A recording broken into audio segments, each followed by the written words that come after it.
Salut tout le monde, aujourd'hui nous allons faire une vidéo sur donc les 4, non, pardon, les 5 personnages les plus puissants de Naruto. Non, pas les plus puissants, mais les personnages qui ont des Kekkei Genkai, donc haut niveau, les personnages qui ont des Kekkei Genkai assez complexes. Alors on va faire des vidéos, on va faire une vidéo récapitulative sur les personnages, on va parler de leur vie, on va parler de leur puissance, on va parler de pourquoi est-ce que je dis qu'ils sont puissants. Voilà, bon, on va faire tout ça cette vidéo.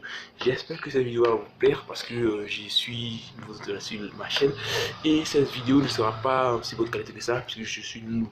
Donc on va commencer, on va débuter cette vidéo et j'espère que vous allez aimer. Allez, hop, hop, c'est parti. D'abord, on va parler de Boruto qui est à la 10e place. Alors, je salue Boruto parce qu'il maîtrise beaucoup de Rasengan. C'est vrai qu'il maîtrise le Rasengan et c'est aussi un grand maître du Rasengan comme son père. Parce que lorsque son père donc, lui a appris le Rasengan, c'est pas son père au fait qui a appris le Rasengan, c'est Konamaru. Et quand Konamaru a appris le Rasengan, il a maîtrisé le Rasengan et le plus rapidement que Naruto. Donc, je peux dire que donc, ces Rasengan sont plus puissants. Mais si les Naruto aussi, en mode Kyuubi, était très puissant. Peut-être que son Rasengan va dépasser. Parce que je a dit, pourquoi je cite Boruto dans le Genkai, donc les yeux. Pourquoi j'ai cité Boruto? Donc c'est ce qu'on appelle Jugan. C'est qu'il a, donc, c'est Jugan avec le Rasengan peut créer une technique assez puissante. C'est pour ça que dans mon analyse, je crois que il a un Genkai assez fulgurant. C'est vrai que ses yeux, bon, c'est au niveau des yeux, c'est aussi authentique comme Uchiwa, donc les Hyuga, encore les Senju. Non, pas les Senju. Ouais, les Senju avec l'éveil du mode création, quelque chose comme ça, on s'en fiche. Alors, avec cet éveil de ces formes d'œil, il va pouvoir attaquer plus massivement avec les Rasengan. Il va pouvoir entrer les Rasengan au top. Et peut-être qu'il sera un grand maître du Genkai. Et aussi, petite chose que je veux appuyer sur Boruto. Boruto a donc les cellules de Uzutsuki. Il y a les cellules de Uzutsuki parce que lorsqu'on regarde le Boruto attentivement, on peut comprendre que au fil de son apprentissage, il commence à avoir des techniques de Uzutsuki. Alors, on va passer au quatrième personnage qui est Itachi. Bon, Itachi, c'est vrai, je ne sais pas comment expliquer sa puissance, mais on m'a dit que Itachi est moins fulgurant. Avec ses yeux, il a une technique, des techniques vraiment extraordinaires. Il y a une théorie qui dit que c'est lui qui a donné les Meru Sharingan à Sasuke, c'est vrai, grâce au Susanoo, parce que c'est le seul Susanoo dans sa génération. Alors c'est vrai qu'il est présenté comme un personnage assez maléfique, puisque il a tué toute sa famille, c'est vrai, toute sa famille, c'est vraiment... C'est vraiment très désespérant. Il a tué toute sa famille.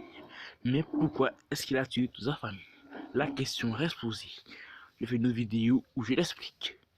Bon, maintenant, dites-moi, entre Tobirama et Itachi, qui va gagner?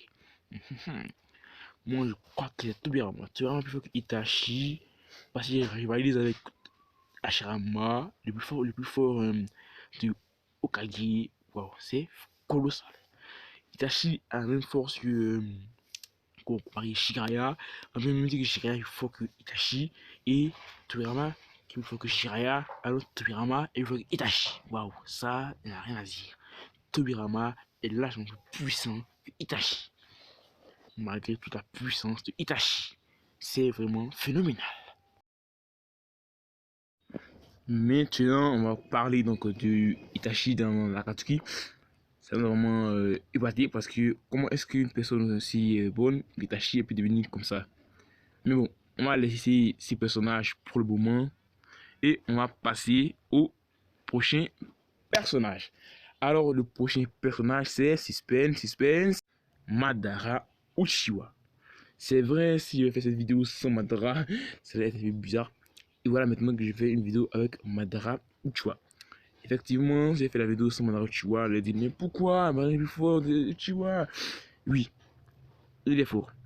Mais là, Uchiwa, fort que lui. Mais bon, on va parler de Madara Uchiwa. Madara Uchiwa a des techniques basiques et ainsi des techniques intermédiaires et complexes. Il a comme une solution parfaite qui maîtrise à la perfection.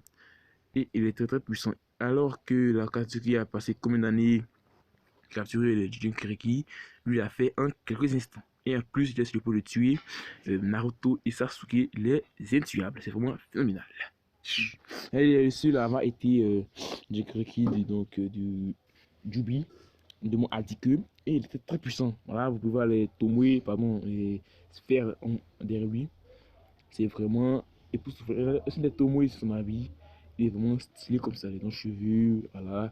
Il est là, c'est Kaguya, il est immensément puissant. Il a fini avec Naruto et Sasuke, il ne faut pas l'oublier. Il est vraiment très puissant, il ne faut pas l'oublier parce qu'il est vraiment fort. Et je crois que c'est l'un des personnages avec Genkai les plus puissants de tout Naruto. Effectivement, il est le plus fort de tous les Uchiwa.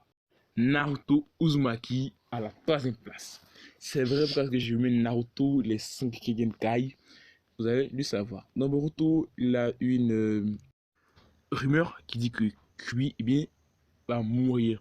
Et que Naruto va éveiller Mokuton. C'est vrai que à dit ça, il pourrait même être capable à, il serait même capable à tuer Madara. Il sera très puissant.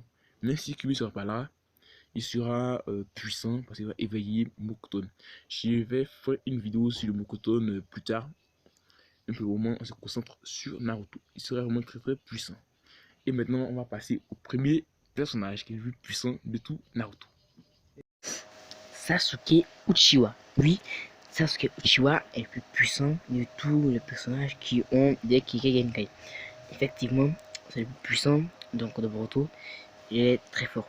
On peut lui parler de l'amitié qu'il a avec ses amis. Il est parti s'entraîner, il est devenu ultra puissant, il a fait sur les techniques requises en tout cas. Très puissant. Et il est devenu tellement fort qu'il maîtrise même le Sharingan, le Sharingan avec le Rinnegan Assist Tomoe qu'il a donné Nemitri Kudo. Il est vraiment un Kikage intéressant. Même dans la last version où Kakashi et Okage, il a atteint un niveau de puissance et à l'inégalé.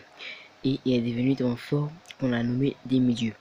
Naruto aussi est très fort, mais comme on lui parle des personnages avec Genkai, pardon, alors Sasuke est le plus puissant.